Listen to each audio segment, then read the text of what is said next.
Investors are increasingly focused on the US elections in November. Will the US elections matter more than the Fed cutting interest rates?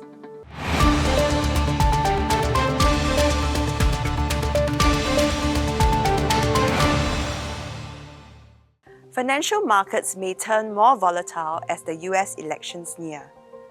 So far this year, the economic outlook has been favorable to investors.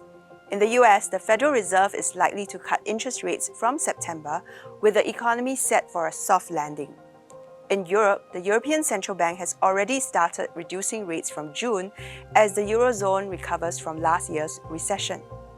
In the UK, falling inflation and steadier growth should allow the Bank of England to cut interest rates in August.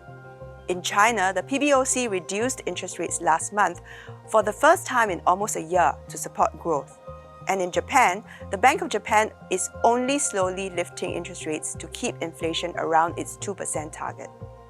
The rest of the year, however, may be more testing as politics and geopolitics cast uncertainties on economic policies.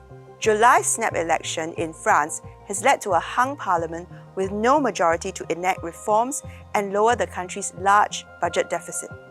So far, the UK elections have benefited financial markets, with a new Labour government securing a large majority and providing much-needed political stability. The most important elections will now be the US presidential elections.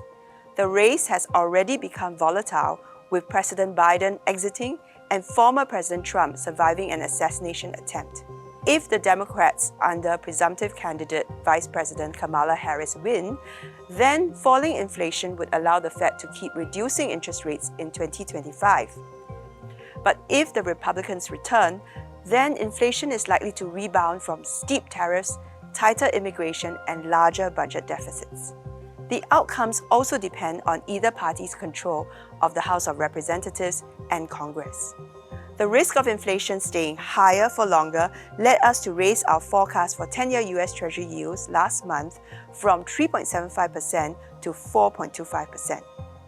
We therefore recommend investors take a moderately risk-on position in portfolios, with a more neutral stance on fixed income.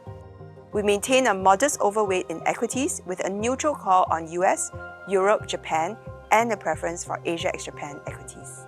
I'm Jean Chia, and this is Bank of Singapore Research. For more information, please refer to this month's monthly investment guide.